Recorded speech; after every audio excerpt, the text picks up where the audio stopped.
ఈ hosanna ministries ప్రారంభించిన వ్యవస్థాపకుడు స్వర్గీయ యేసన్న గారు 1977 జూలై మొదటి వారంలో ఇదిగో ఈ లేమల 14 మైళ్ళు ఈ కొండ ఉందా, ఆ కొండ కట్లు వెళ్తే పాత మందిరం ఉంది, అక్కడికి వచ్చాడు. ఒంటరిగా వచ్చాడు.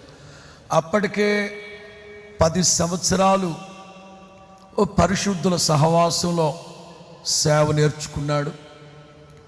పెద్ద ఆయన ప్రార్థన చేసి, యేసు, దేవుడు నిన్ను పిలిచిన పిలుపు ఏర్పాటు ఇది కాదు నాయనా, నీ ఎడల బృహత్తరమైన సంకల్పం కలిగి ఉన్నాడు దేవుడు అని ప్రార్థన చేసి పంపిస్తే తిన్నగా అక్కడికి వచ్చాడు. నాటి నుంచి వారు లేకపోయినా నేటి వరకు ఈ 49 సంవత్సరాలలో ఇట్లాంటి హజారోతులు, బెన్హదదులు, ఇంకా ఇట్లాంటి పోటుగోళ్ళు బోళ్ళ మంది లెగిశారు. తుడిపేద్దాం అని.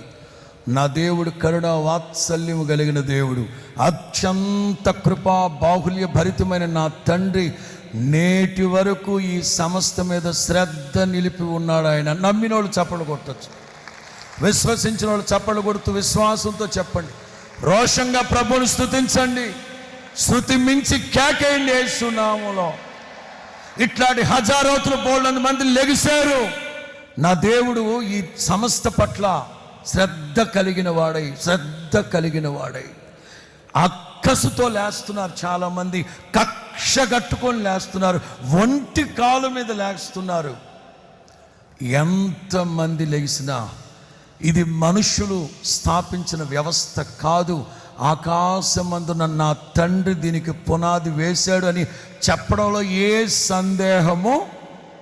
చెప్పు గట్టిగా, ఏ సందేహం?